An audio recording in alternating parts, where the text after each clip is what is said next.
Hey, welcome to Girl Chat Sports, the usual Mo and Mel. However, Mo is not feeling herself today. It's been super windy in Vegas. Her allergies are acting up, but we've got another wonderful woman in the house with us today. Of course, you all know her, the sportsnista, Miss Cassandra. Thank you so much for doing a special guest hosting job with us tonight. Hey, thank you for having me. Hey, anytime I can help you guys out, I am game. So rolled up my sleeves, stayed at the table, and here I am. A long night at the table, because I know you guys just finished your podcast too, so we appreciate it. We're really excited. We've got some great guests on today.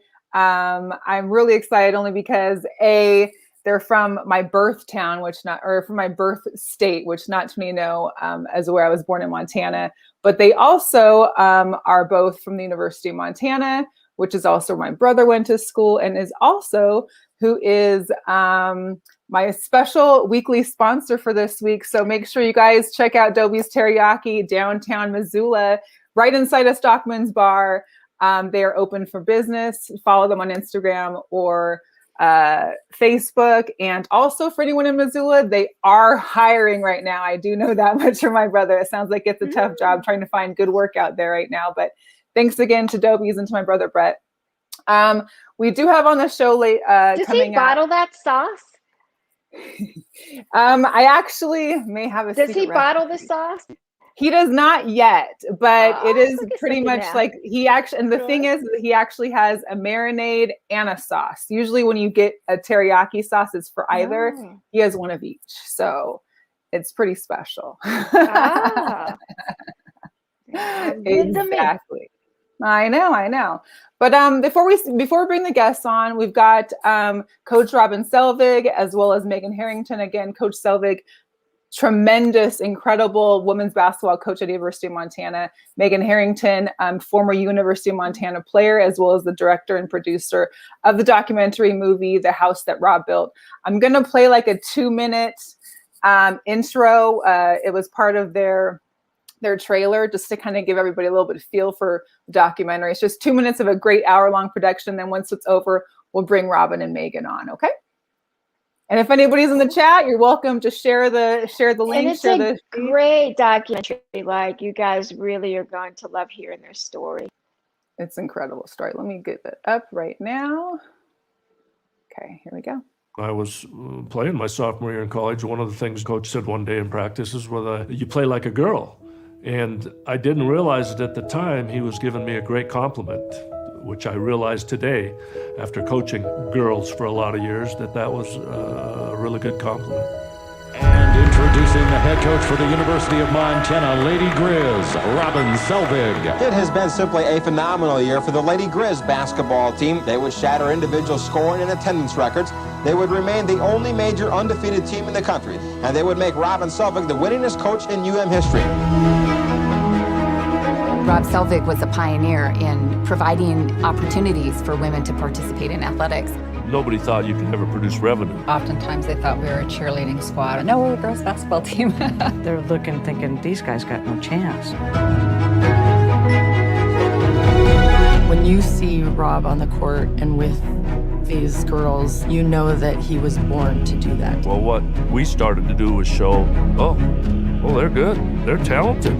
Oh, they compete. And then we'd get out there on the floor and play 40 minutes of the most intense basketball they've ever seen. A small school from Montana can go compete with the best.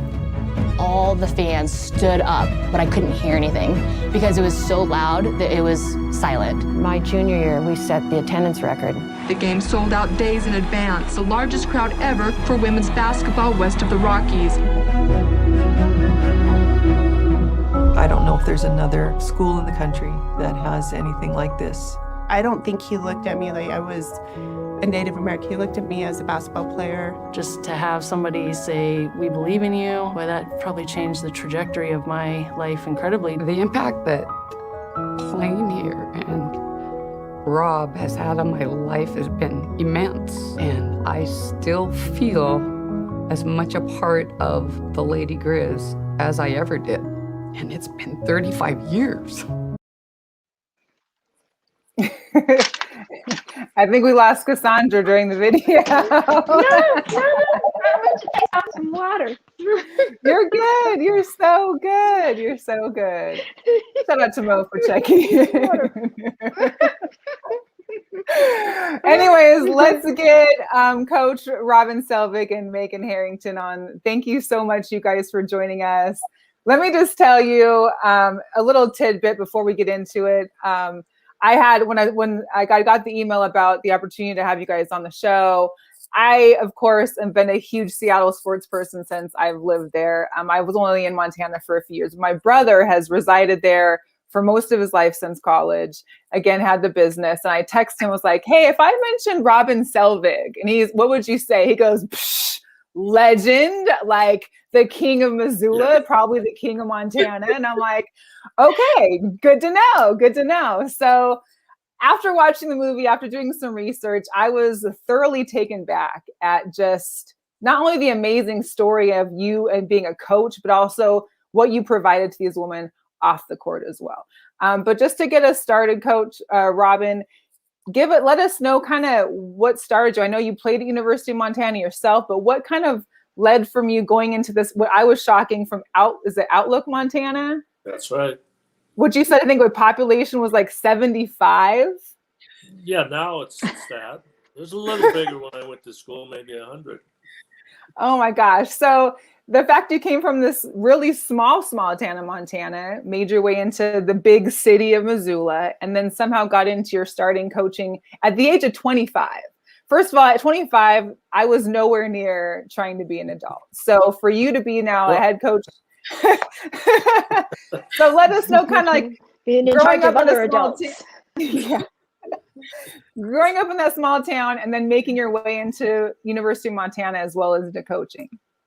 Well, I ended up getting a scholarship to go to the University of Montana, so I played here under a great coach, Judd Heathcote, and so this is where I was. I coached 3 years in high school in a small town 18 miles from Outlook where I grew up, and it's kind of interesting. I got into women's basketball by chance. I was offered the job up there. I thought I was taking the men's job at a high school, Plentywood, Montana.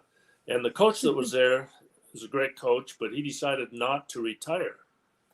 And was actually out having dinner at a nightclub, and the superintendent of the school came and asked me, well, would you consider taking the women? And I took the women, and it was a good break for me. And that's how I got into women's basketball coaching. Wow. So at the age of 25, you're going into coaching as your first head coach, or as your first head coach of the year in the University of Montana with the Lady Griz. And I know the beginning of that excerpt of your trailer was you were told by your former coach, Coach Jed, that you play like a girl. And that kind of ended as well the documentary because you had basically lived out that, you lived that saying out. You had coached these women for 38 years. What is it that you think, first of all, let's go back to when you started coaching. That was 1978, not to put age on anybody, but that's okay. This is also when really women, like you had mentioned in the documentary, I played at University of Montana men's basketball. I didn't know the women's team existed because back in 1978, there wasn't women's basketball in college really, and it wasn't developed. I think the beginning of the story talked about how they didn't even have any kind of flooring in their weight room. They didn't really have any facilities. They didn't have anywhere to practice. They were using some old gym that maybe had heat once in a while during the season. Because also basketball is winter season and Montana is not a place to be in the wintertime. Yeah, no, we have heat now. That really helped. The interesting point was that when I played here, there was a women's basketball team, or for a couple of years, when I was coaching, there was a team, but we weren't even aware of it. They played in a different gym. They weren't in a league, and they just didn't. It was a little bit taking a chance to take the job because women's sports in college was just beginning. You didn't know where it was going, and it turned out that Title IX helped a lot to get it going, but the fun thing for me is looking back, which is what this documentary made me do, was I got to be a part of this from the very start. So got to experience the growth of opportunities for women The one thing I found, even coaching the gals, I had a high school team when I coached the girls, and they were so anxious and so grateful for the opportunity to be able to go out and play. I have 3 sisters, one that didn't get to play, didn't have basketball for her. One had 2 years of high school basketball, I think, and the other 4. So it was a start of something that was coming and was building, and it was exciting to be in on the ground floor. Wow, that's great. The other thing I wanted to know go ahead, Cassandra. Go ahead. No, I was saying, watching it, it was said over and over again how impactful you were in the lives of these young women. I have young kids. It occurred to me very early on with them that I wasn't raising children, that I was actually raising them to be adults. And that was going to be the lens that I was looking through. When did you, as a coach, kind of figure out that was the more important part of the lessons that you were going to be teaching them? Well, I wanted to be a basketball coach, but I think you just bring, I was always aware, even though basketball is a big part of my life and very important to me, basketball is not the most important thing in the world. There's so many more things that are. And even though it might look like, during a game or you lose a game and I acted crazy sometimes, I was able to put that in perspective after, because there's just way more things important.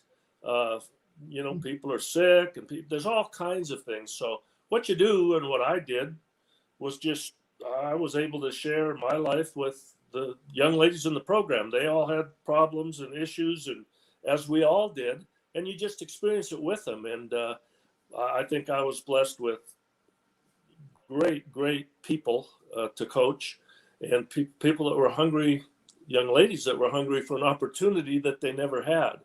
But I like to think that I had sports in perspective, because it's real easy to get sports out of perspective in this world and in this country. And it's so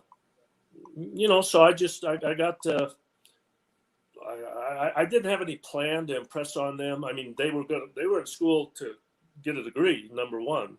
There was no women's pro sports, so we didn't have the problem of they're worried about going to pro sports. I mean, they were there to get an education, and basketball was going to be hopefully a positive part of that experience.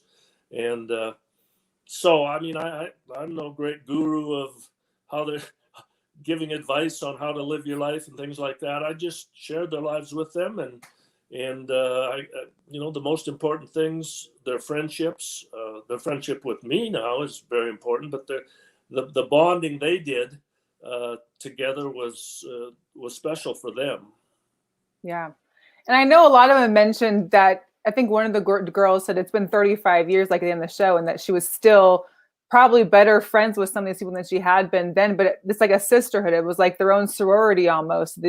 All the alumni of University of Missoula and Lady Griz, have been this family since then. And I think part of your documentary had showed how, after your retirement in 2016, over 100 of these players over these years had come together to surprise you for a party. It just shows that family that you built there. Well, a really fun part of that was watching people I'd coached 38 years before, meeting people that were just playing for me, and how they bonded.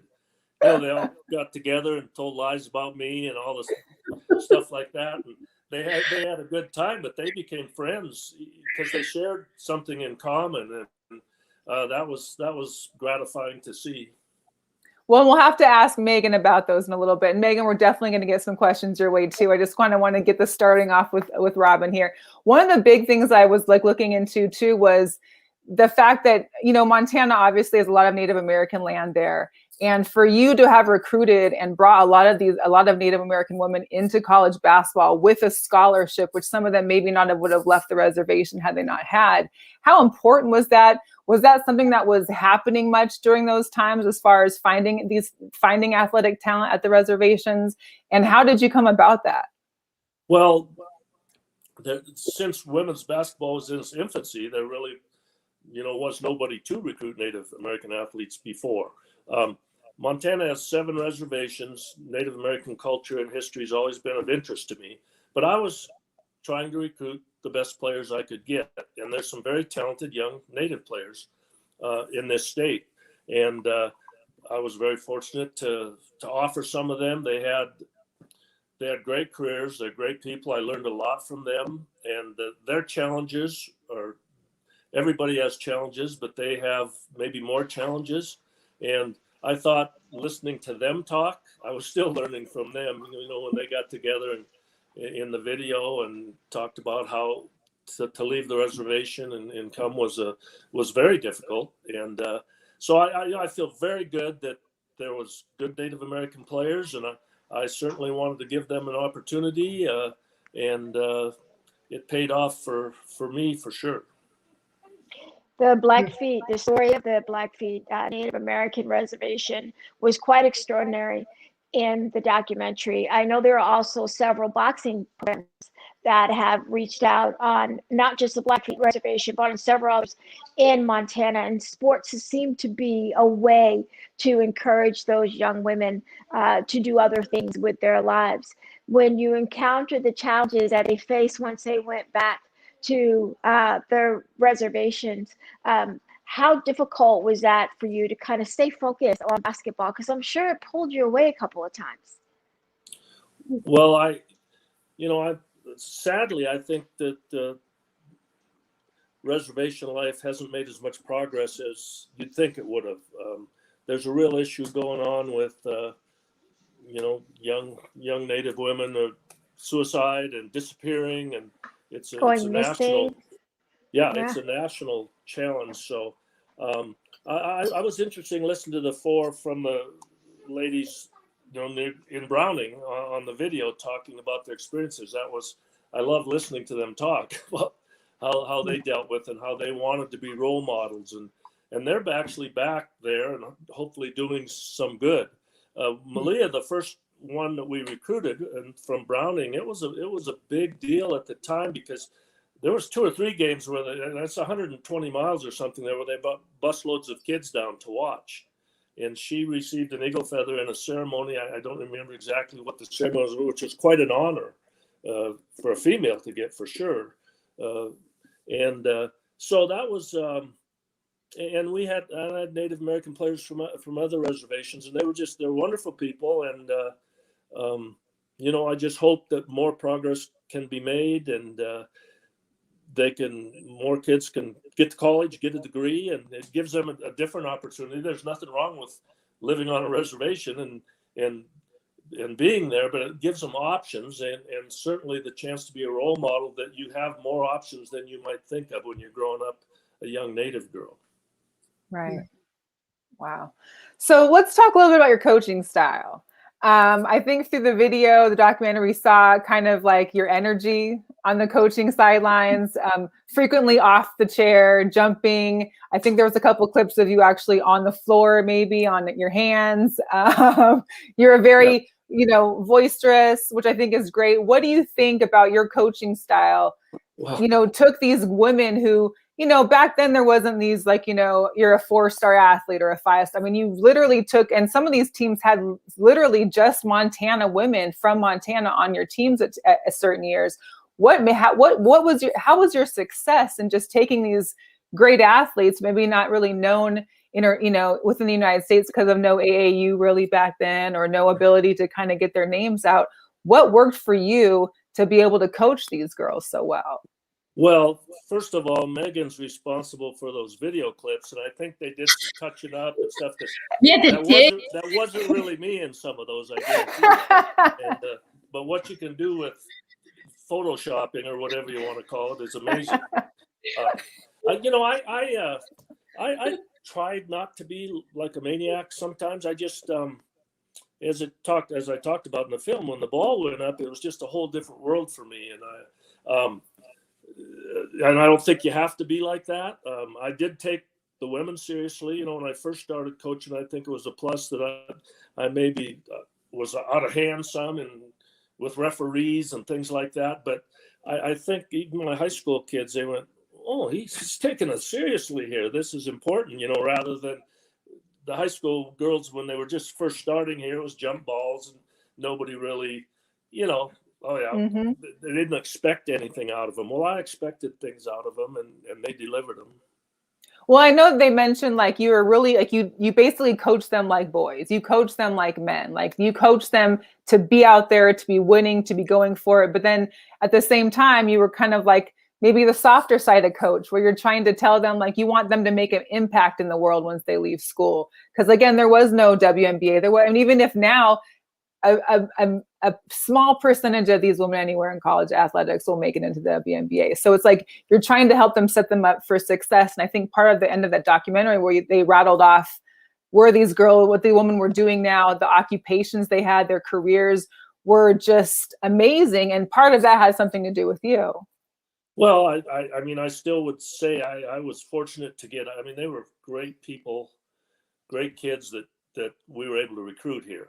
And they didn't question. I mean, they especially in the early times, they didn't question whether I could coach or somebody was telling, didn't believe how I was coaching. They just soaked it all in. They wanted to learn. They wanted to get better. If I said you should shoot like this, they'd shoot like that. I mean, and that was refreshing as a coach. But in terms of, I mean, I wanted to be a basketball coach. I don't see I did never see a difference between men and women. We're basketball players. And so I basically, I think the thing it turned out was a good thing that I demanded things from them and they wanted to have things demanded from them because it meant they were taken seriously. Yeah, that's, man. So one of my other Megan, questions. there was so much content. Go ahead. There's so much content that you could have grabbed from all the footage and the stories over the course of time that you shot this documentary, Megan. What was something that you wish you could have spent a little more time on that you just kind of ran out of runway for? That is a great question. There's a lot of things, a lot of moments and side stories. One in particular is Cherie Bratt was a senior in high school at Flathead Valley up near Whitefish, so close to you, Mel. And she had been offered a scholarship by a number of not Division I, so Pac-10. I think it was Seattle, Oregon, a lot of the bigger schools, especially at that time. And Montana was right in there being a big school. But she blew her knee out and all those schools walked away. And Rob had offered her a scholarship and he honored it because he had offered it to her. And that shows just in this period of time as well, the commitment of your word of saying, I offered you this, you might be hurt now, I believe you'll get better. And she went on to be one of the best players that has went through in terms of, so statistically, certainly points and tenacity, and ended up fulfilling what those other schools missed out on because someone believed in her and didn't give up on her. And sometimes we need that in life. Someone who's, I'm with you through this good, and I'm with you through the bad, but I offered you something and I'm gonna honor my word. And she was very, all those years later, she got emotional and we kept trying to get in there. It didn't end up being able to fit, but certainly impacted me personally. And I know the crew, because sometimes that's what documentaries do. The story is for the audience, or it's for the crew, or it's for some other reason that you don't know at the time. But that certainly was impactful for all of us. It was truly, truly amazing. If anyone is just tuning in now, we are discussing the documentary of the house that Rob built here with Coach Rob Selvig from the University of Montana, Lady Griz. 38 years head coaching with the Lady Griz. And when I think about 38 years, I mean, you see the evolution of basketball in 38 years. How does that change as a coach to be able to change your way that your girls are playing, what you're teaching them? Because I mean, not only is shooting different, defense is different, plays are different. Like, how does that evolution over almost 4 decades go through with basketball? Well, I think as a coach, you need to adapt, and the game changes and it grows, as you just said. And staying up that and not being afraid. There's certain things I believed in. I learned from my college coach and some basics, but aside from those basics, the game changes. I mean, if you watch basketball today, men's and women's, the dribble, drive, and on-ball screens, it's almost all of the game, and that didn't even used to exist. So you have to adapt, and you have to change with that. And we played tons of zone defense all of the years, but much more so early on. and we played more man. So I just think as a coach, you adapt and you adapt to your players. I don't think we have the luxury of saying, okay, we're going to be the fastest, quickest team. I'm going to recruit the fastest, quickest players. We're going to press and we're going to run. I recruited the best basketball players I could find. If they were fast and quick, we might run a little more, then we might press. If they weren't, we would slow down. So I looked at it as adapting to the talent we had, adapting our game to that. And I just think every coach does that. It's something you have to do if you're in the game a long time, which I was. And so this is one of the things that goes along with coaching. You never stop learning. I was blessed to have the men's program here has had a whole bunch of great coaches that used to have an office next to mine, a whole bunch of them. Mike Montgomery, Hall of Fame, Stu Morrill, Mike Montgomery, just Wayne Tinkle, who's at Oregon State now, Larry Kristoyak. I mean, they were all the men's coaches, so they're all friends of mine. So I had good resources to learn as I was coaching over the years. So you had 865 wins in your career. You currently sit. There's like a delay. There's a delay. Oh. Is anybody else getting a delay? I might just be. I don't know. That's okay. But you had 865 wins in your career. You currently sit 8th on the list of all-time wins in women's basketball history. When you look at the landscape, I guess in the past 5 years, I would say, is there a player that's hit the hardwood that you thought like, man, it would have been fun to coach her? Well, yeah, when you watch the Final Four on TV every year, a lot of them might be fun to coach. You know, that deal about 865 wins, too. One of my good friends at one of our farewell things or some, anyway, I was up talking, but he raised his hand and says, you got a record that nobody will ever break. And I said, oh, that's nice. And he said, yeah, you have 250 some losses or something. So nobody's ever going to break that at the school. So my friends keep me humble. Well, one thing that you mentioned a little bit in regards to the men's coaches, the numerous men's coaches that have gone through those doors during your 38 years there. One of the questions I had was, of course, I'm sure you've gotten numerous, requests or possible promotions or ability to change to other schools to head coach. I know that your old coach, Jed, had said there was an assistant coaching job for the men's Michigan State job that you turned down. And I'm sure there was thousands of others throughout the 38 years, but what is it about University of Montana and Lady Griz that kept you there for all 38 years? Well, yeah, I never seriously considered leaving. First of all, I was raising a family here. It's a great place to live and a great place to raise a family. I had a program that we were nationally competitive in the early days for sure. That got tougher to stay as nationally competitive here when more and more schools and the growth of women's sports, but we were very competitive and got an NCAA tournament. So, this was just, I love Missoula. I went to school at the university. I love the college. It's a beautiful place if you haven't been here. And I never really seriously considered moving my family and taking a job. Well, obviously, growing up in town with 100 or so people, I'm not exactly a big city guy. Thank the Lord for GPS my last few years because they make fun of me getting lost, but GPS is maybe the best invention in history, right after the wheel, I think.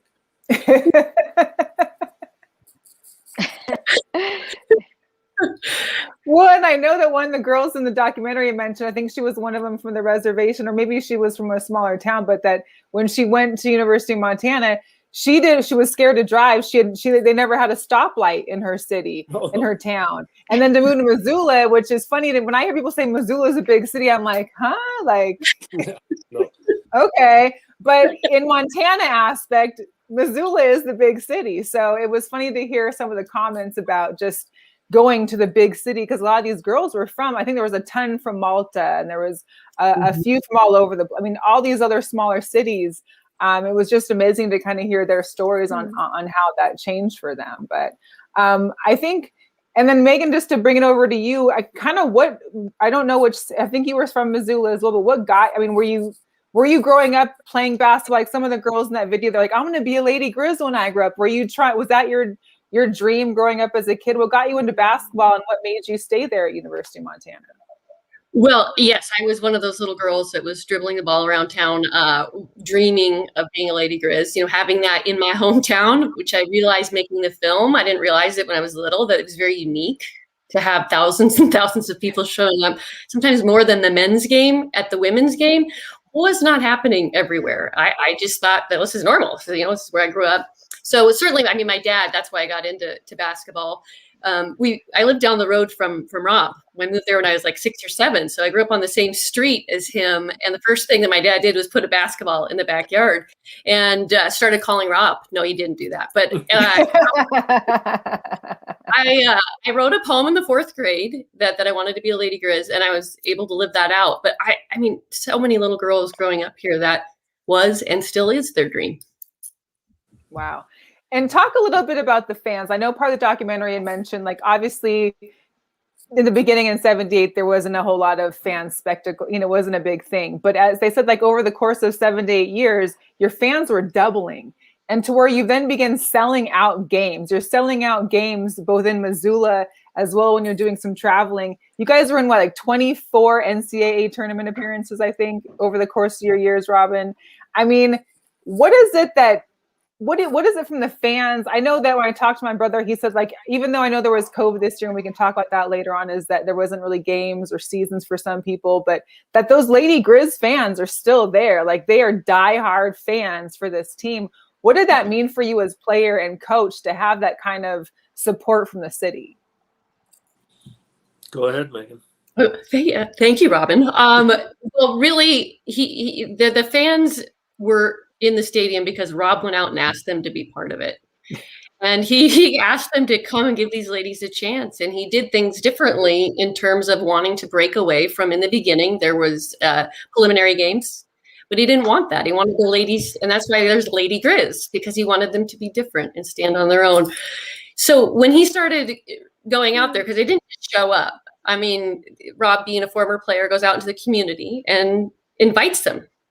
Come, you got to see these ladies play. And then more and more, and it grew and grew because they enjoyed it. They felt part of it. And as a player, I can say that it was a family. It really was a family affair. They were our fans when we won, and they were our fans when we lost. Thankfully, there was a lot more winning and a lot of losing, but we did both together. It was a community. It's small town. It's small town America, and there still is that feel where your neighbor, we know each other. And a lot of times, in the early days before there was a renovation, they'd be there 3 hours in advance to get this. So it was, we loved them as players, and they loved us, and you could feel it. And I can't even describe what it's like to play there. It's just the feel of the crowd. I know it's described in the movie, but you really are part of something that's unique and special and really different. Coach, what about you? You talked about go ahead. Go ahead. Oh, Coach, I was going to ask you what your thoughts on the fans. Well, it was that's one of the things, like when they had the reunion or Lady Griz get together. We've had a couple little alumni get together. They all talk about the fans, running out on the floor. And the first time, hang on, this was your reunion picture too here. Just amazing. But go ahead. Yeah, well, the first time it really happened, we really turned the corner on attendance. Was we had a good year, and I think it was 82 or something like that. But we were selected to host an NCAA game against Oregon State, who was really good and big school. And I don't know what we averaged in fans that year, 800 or 900 or something like that. But 4,000 fans showed up. Around 4,000 fans showed up for that. And I can vividly remember our athletic director at the time, the guy that hired me, out there helping the janitors and stuff pull out more bleachers because they had no clue. And the look on the ladies' faces when they ran out of the locker room and onto the floor with the school song going and 4,000 fans there was priceless. And so I think the important thing about the fans, they were part of our family, but they helped add a great deal to their experience. I think I said in the thing, it's great to win a championship, but if there's nobody there, it's not quite the same. You get to share it with, we shared our ups winning and losing with our fans. In the early days in particular, because it's not always like that. If you lose, there's more people that want to get on you. But I genuinely felt that the early years in particular, they just felt bad with us when we lost. They didn't yell at the coach and was an idiot, or my point guard Megan Harrington didn't take care of the ball. You didn't hear that stuff. They were just supportive, and what a great fan base to have. I think, Megan, you talked about, having a ball in your hand from when you were a young girl. I grew up in a small town. My graduating class had less than 50 kids in it. The school, grades 9 through 12, had less than 200. We're all in there, grades 7 through 12, actually, but it was also a small town. But being able to play sports and being part of a team, those lessons and those skills were things that I was able to transfer into many aspects in life. Coming from a small farm town with chickens and pigs in the backyard, prepared me for a lot of things that I could never imagine when I was a young girl. Have you had those moments as an adult, really recognizing where you came from and what you've been able to do because of being involved in sports? Oh, definitely. Sports is, I forget who said it, but sports is a metaphor for life, of what it teaches you about being part of a team, about moving towards a common goal, about understanding your role and the end game and the end goal, about perseverance, which you need anything in life, about overcoming obstacles or when you have setbacks, to learn from them and how you want to handle yourself in the future. Oh, it teaches you so much. I think being part of a team, whether that is sports or whether it's part of a pep band or whether it's a theater group, that teaches you something about being able to give more of yourself than you think you can, to be able to let others shine, for all boats to rise. It's invaluable. The ability for me to live out my college experience, but certainly high school as well. Sports, from whatever age you're at, is teaching you something. And I hope that we can continue that with the young people today, of understanding what sports is supposed to be teaching us and understanding what is supposed to be helping us achieve and be part of, that we don't lose that goodness that I feel like in 78, with goodness when it starts, and just like anything over time can start to have other things erode away at it, that purity of why they were playing, what it meant to be able to play, and the gift and privilege that it is. Wow. Yeah. So, Coach, what was the hardest thing about coaching for you? Well, and coaching is no different than lots of jobs, but there's stress involved. I hated game days, and I could handle losing, but the process was stressful. It bothered me. I had 2 boys, raising them, and you look back and wonder, oh, could I have been, did I miss things with my kids because you get consumed? I mean, that's difficult. It was difficult for me to handle, the college experience, or the basketball experience part of it doesn't go how every kid dreamed it would. I mean, not everyone's going to be a starter. Not everyone's going to be an all-conference. Not everybody's going to be all-American. And you want to make everybody be happy and feel good, and you simply can't. But I think for the ladies to understand that they're an important part of a team, whether they're the leading scorer or someone that doesn't hardly get to play, because I really believe that's true. That they help contribute to how successful the team is in many ways. But that was hard, because I have boys, I have a couple kids. I want them to be happy, whether it's a sports experience or whatever's going on in life, you want them to be happy. And I wanted to make them happy, and I couldn't do it. I couldn't make them happy in the way they probably dreamed of initially, because everybody, when you recruit kids to college, they're pretty good. Right. They're not coming to be, okay, I hope I'm 13th man. That's what and so, that was just personally difficult for me. I mean, I had to make decisions on who played and how much they played and all kinds of things like that. That's what coaching is. But that wasn't an easy part of it. So to flip it a little bit, out of all your accolades, now I think you were inducted into the Hall of Fame for the Native Americans as well, which I think they said that you were the only Caucasian, I believe, that was in that during the film. I think that was mentioned. I'm not positive. And then we know that you're in the Big Sky Hall of Fame. You had 24 appearances in the NCAA tournaments, 21 conference division championships. Out of all the accolades that you've had throughout your career, what's the one that you cherish the most?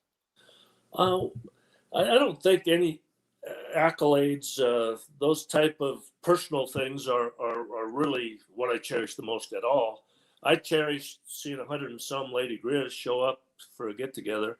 And as I said in that, I could look at every one of them and tell a story and laugh just because I shared part of their lives and we enjoyed it together. And I mean, that meant more to me than being coach of the year or something. I mean, and those kind of accolades come because you've got a team that does great. I mean, that's what they come from.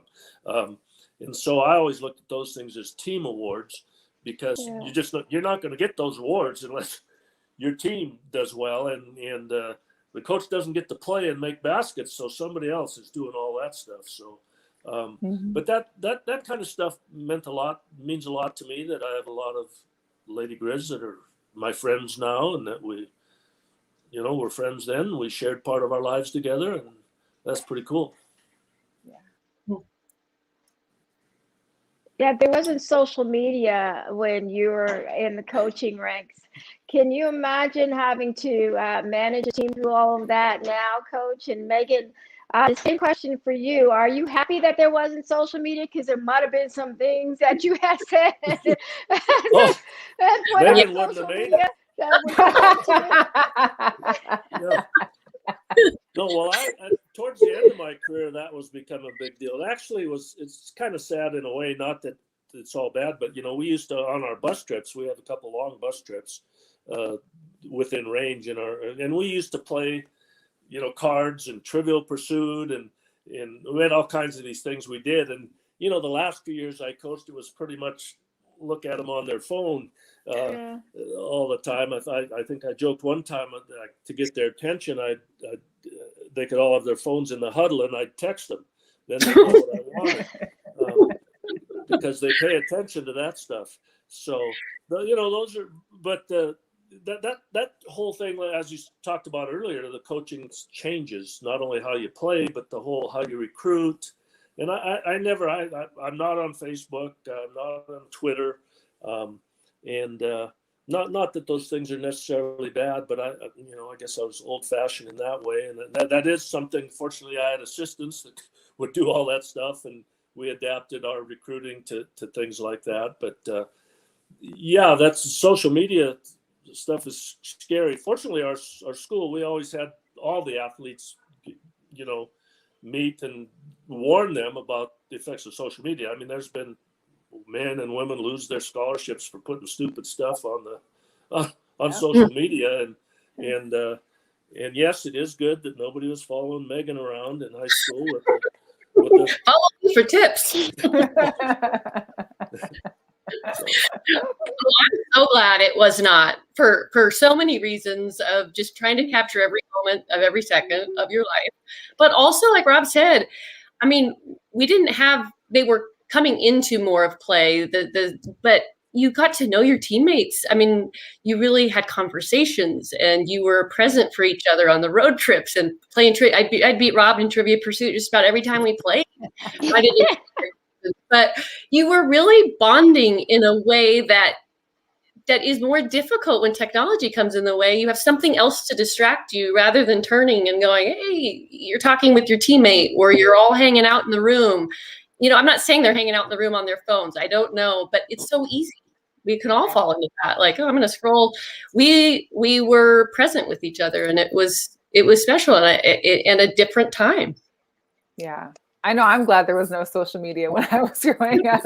At least now I'm adult enough where I know what I don't want to share versus then, these kids, they share everything. Like it's like 24/7 nonstop. I couldn't, but I did there was a question from Stephanie. She actually went to University of Montana from 94 to 96. she wanted to know what was the most memorable game that you've had. I'm sure there's been many over 38 years, but if there is a particular one that you can think of that was the most memorable for you. Yeah, I mean, that is really hard because I coached so long and there were so many big games. You know, the games that we had in Dahlberg Arena where we lost to Stanford in overtime to go to the Sweet 16, and the Louisiana Tech game where we were sold out. And you know, those games are really stand out to me. And the Oregon State game, kind of the first one where, oh, people want to watch us play, you know. Yeah. And there's 4,000 of them there. You know, those stand out to me probably because they're at home. And it was so all our fans and everything was all a part of it. But we had, you know, we went on the road, the NCAA, and won at the University of Wisconsin. I mean, all those, there's just so many that I really, you know, it's impossible to single a moment out. Plus, this documentary was good because I wouldn't have remembered half the stuff we did. When you're coaching, you're just worried about your next game, you know, and so that brought back a lot of memories for me. Well, and I think watching the documentary, it mentioned, I mean, you, like we said, you've been to 24 tourneys. However, you guys, I think the farthest you went was a second round in one of them. And obviously, you've gone that many times, you want to be able to continue and push forward. But one of the quotes I thought was really good was that you said that if you fail in sports, it's because you give up after setbacks. And I felt like that was great, just because you're putting in perspective, like you went that many times and maybe you didn't succeed in getting to the championship, getting to Sweet 16 or something, but you continued to learn from those and you continue to come back. I mean, to come back that many times is something to be applauded in itself. But also on that, now watching the NCAA tournaments, and you watch them every year and seeing kind of how these women are when it gets to being the Elite Eight and Final Four, like, is there something that inside of you that's like, oh man, if we could have just had that one basket or got that one, you know? Well, yeah, you know, you always do that. I mean, I never gave up that we could do more. We could go farther, you know, and obviously I think that got more and more difficult, but I never gave up on that. Had I not retired, I would have been thinking, we get the right kids, we get the right, you know, we can do that. But it's, you know, one thing in basketball is once your season ends, which is with a loss for everybody but one, you know, you start getting regenerated for the next season. And that's what watching, you know, watching the NCAAs and as you said, the Sweet 16, those teams are so talented. And they play so hard, and you feel for them when you lose because you know how much work they've put into it. And it's that way for every team.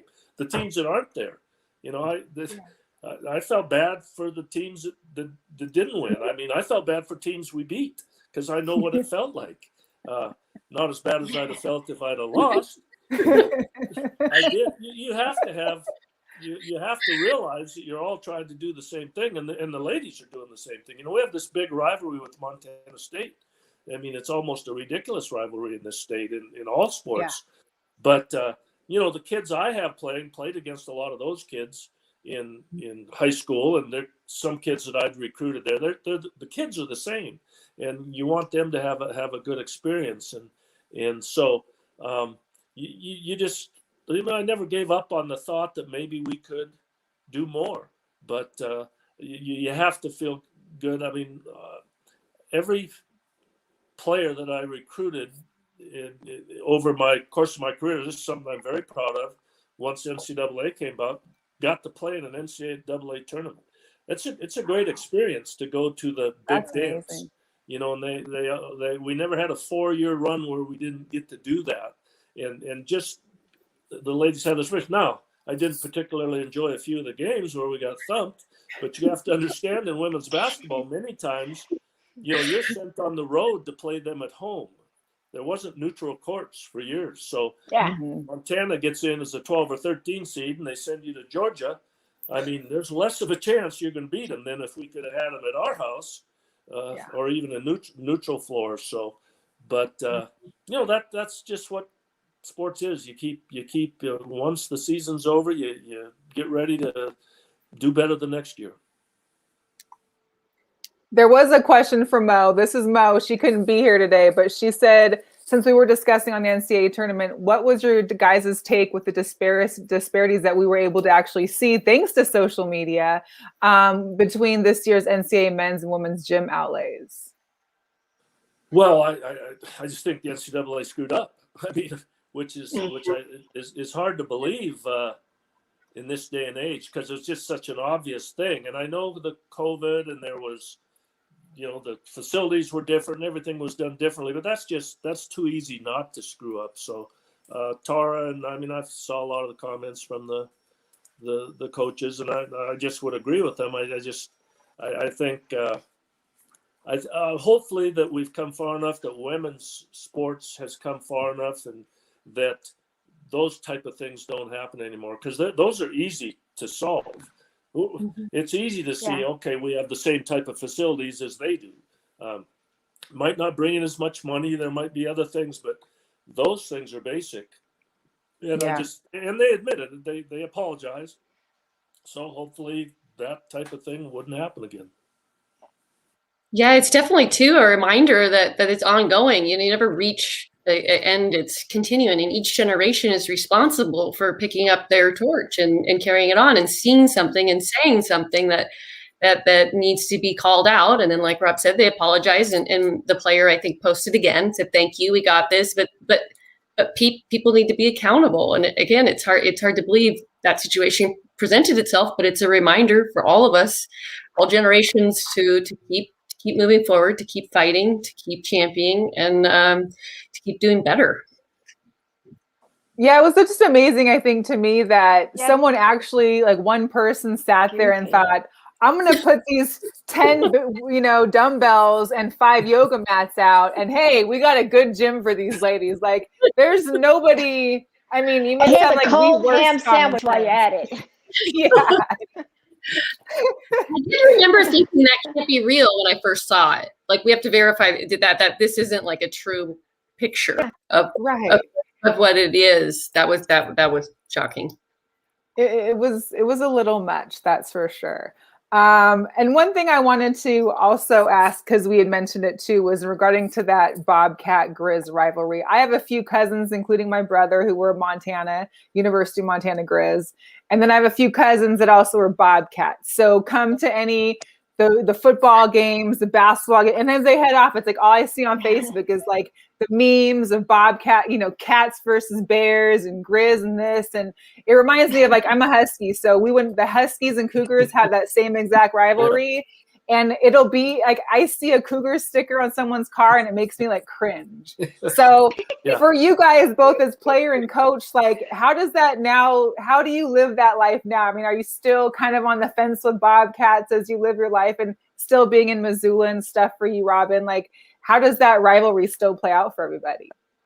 Oh, it's a real rivalry. I mean, whether it's football or men's basketball or women's basketball or other sports, I mean, you're just involved, and you really pull for, in my case, the Grizzlies. I mean, I have a big family, and a couple of the dark sheep went to the other school. My brothers, they couldn't get in here, so they went to the other school. No, that's not necessarily true, but I say the same thing. It's okay. Rivalries are great, but they need to be healthy. I think coaches might get fired they could be great coaches, but if they don't beat a certain team, your rival, it's not good enough, and things like that. I mean, I think it can get taken too far. 90% of 99% of fans are great. They get all involved in stuff, but some just go too far. I mean, in the early days, I can remember getting stuff thrown at us when we played in Bozeman. This is women's basketball. There's not even that many people there. And then, they got the football team sitting behind us saying not nice things to me. And your brothers. Yeah. Really? They were nephews. But, anyway, that when it gets like that, it's bad. But for the most part, it's a healthy rivalry. And if we lose to the Cats, we shake hands, and my girls shake hands, and we see you next time. I mean, that's what sports is all about. And I think the players are good that way. It's only the fans that get goofy. I mean, the players are trying to do the same thing, and they compete hard as they can, and they should hold their head up when they walk off, win or lose. And so hopefully that's the way it is. And it helps to be on the winning side of the long running history of schools. I know that for a fact myself, so that's always helpful. Go ahead, Megan. Well, I was going to say that is one of the things that is Lady Griz, and I'm sure as a cat, you're like, how many times did you lose to the Cats? Yeah. You base kind of like where you were in history, like, well, did you guys lose? And you're having to explain. So it's the same thing that they do, but healthy. Like, but Rob modeled that in the way he coached. Like, we wouldn't get away with doing something after a game if we lost. There's we'd be spinning around as fast as you could, getting you in the locker room. That wasn't going to be happening.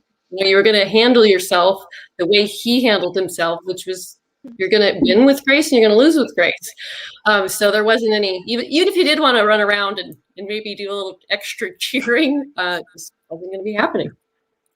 We've come off of one of the most challenging and bizarre years in all of sports. Coach, are you having conversations with some of your friends who are still coaching at the moment and talking through their challenges and navigating the whole COVID tournament? Yeah, well, the coach here, of course, I talked with him. That whole, it was interesting. I don't regret that I was out of coaching on this COVID year. That was tough for everyone. I mean, it just really was. And it was different. Some teams lost out on games, and I was kind of sad. You have freshmen, young ladies coming to college and stuff, and a big part of coming to college is the social part of it and the things you can do, and that's how you get comfortable at school. And I worried that kids would just be homesick. They're basically sitting in their room watching a video to take their classes, and they miss out on the college experience a little bit. Actually seeing professors and meeting other people. And I've never was someone that thought athletic dorms were a good thing. I think the athletes should be regular students. I mean, that's part of going to college and not being separate. So that would have been interesting to try and handle. But I mean, I'm sure my assistants and we'd have thought of things, and most people did. They handled it well at the University of Montana here, I thought. But not something you'd ever envision you're going to have to deal with, for sure. We did have one question to give, if you guys have any gossip on, is it Monty the Griz? And if he really is as cool as the fans get to see.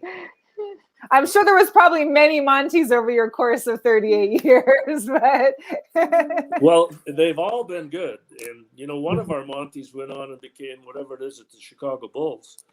Oh, really? Yeah. Yeah, and making good. Well, Monty's been great, and part of the attraction, like coming to a football game here or a basketball game here, isn't just the teams. I mean, that is what you're there for, but they put on a good show along with the sport. I mean, all sports try and do that. Mm-hmm.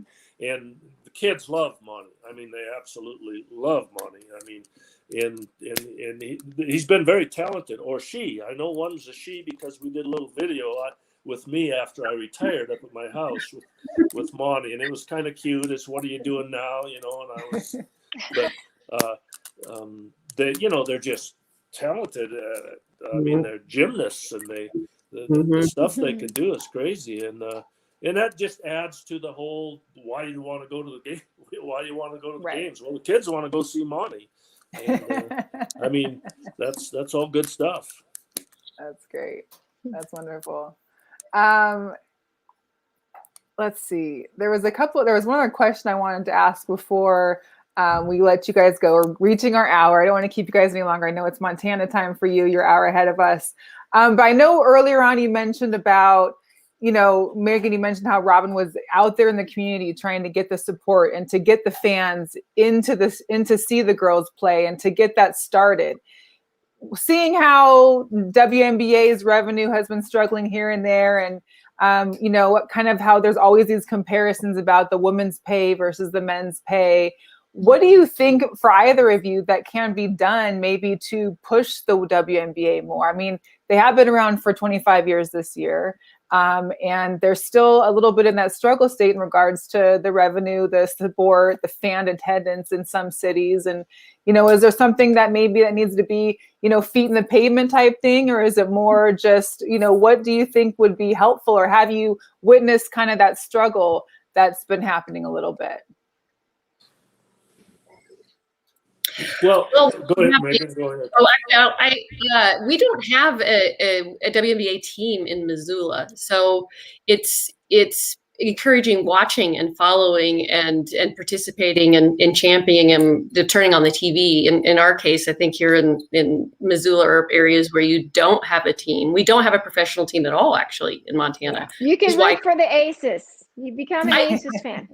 I am, as of right now, the biggest Aces fan you have ever met. It's an interesting point you bring up about going and pounding the pavement, which is probably what they're doing and they're thinking through, but that in an age of social media and instant gratification, the fact that 4,000 people showed up because they heard about it, maybe some of those old school tactics might be more beneficial now as time has gone on and we're oversaturated with social media. But I certainly don't have the answer, but I think what Rob modeling maybe a little bit of that, which I'm sure they're doing, could be one of the avenues to explore.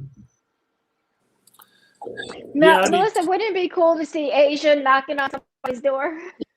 Well, and I think and part of my aspect was, I know, like, I'm a Seahawks fan. I'm a diehard Seahawks fan. And there's no professional football in Oregon or Idaho or Montana, but I know that the Seahawks have like this traveling promotions team that goes all throughout those states about a month before the season starts to kind of get fans and to get encouragement. I'm thinking, like, for like the Aces, there's no team in Utah, there's no team in Idaho, or vice versa for the Storm to go into Oregon or Montana and to be able to kind of like say, yeah, you guys don't have a team, but we're close. Start rooting for us. You can turn on the TV just as well as we can here locally. Like, get some fans other than what's just in your city. Because there's only, there's not there's not a team in every city. And hopefully one day there can be. Well, hopefully one day it can be as big as the NBA. But for right now, we have to settle with what we got. And I just wish that more people outside those demographics could know about it.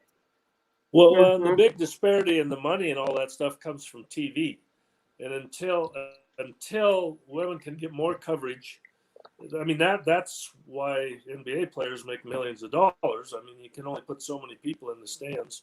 And it's just been a long, hard struggle. And I think people are doing the right thing, and they're promoting, and they're working hard to get it done.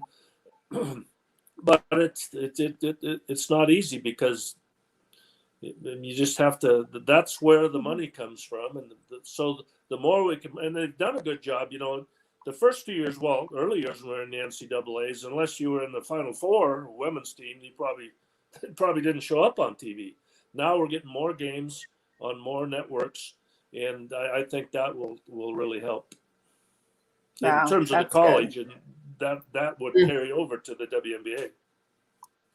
Well, for everybody that is watching, if you're just catching the tail end of it, just make sure you rewind. We're talking with Coach Rob Selvig, and the documentary that was recently released about a month ago, The House That Rob Built, directed and produced by Megan Harrington and the company that you work for. I just think this was such a wonderful story, and a real life story that I think everybody out there can find some kind of joy in and inspiration. And especially during a time of like this girl power movement, it's so refreshing to see someone that took their time, personal time, as well as coaching time, to really help encourage these women to become all that they have become. There was nurses and attorneys and all the other different aspects and careers these women took after here. And I just feel like I'm blessed to have had you guys on the show.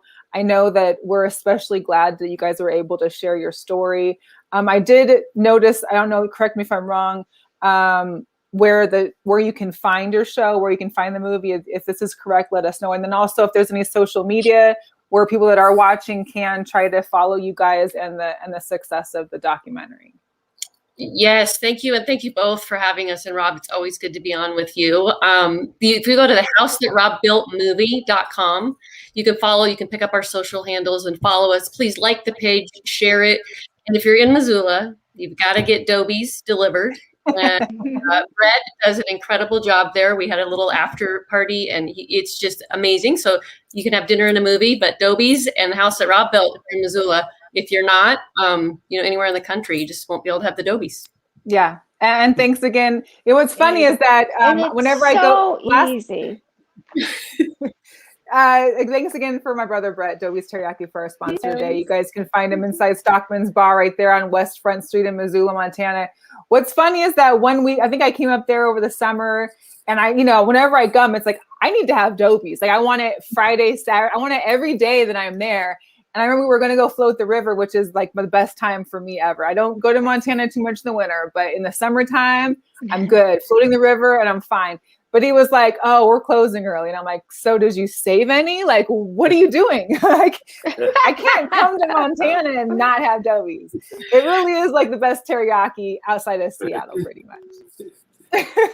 But before we go, is there anybody else that you want to say hi to or shout out or just anything else you wanted to mention before we go?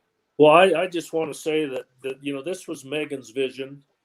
I mean, she basically talked me into doing this. I thought it was a joke I thought she was pranking me, but she's the person behind this whole thing and what the story evolved into and the growth of women's sports and opportunities. So she did a pretty nice job, and I learned it's not so easy to make a documentary. All that went into it, the 180 hours I had to get interviewed, and whatever. But no, she did. She's a pretty talented young lady, and that she did something good. Wow. Well, I didn't give that script to him. Okay, he said that all himself. So Rob was very generous with his time. I just want for everybody who worked on it, we get to have these fun conversations. I get to be part of that. But John Sippety, the co-director, our director of photography, our editor, John Lewis Kayla, our Grant Fonda, who did this score, like anything, no one person does it. It's a team effort. So to be sitting here is a miracle, because having a film be out and available is a miracle.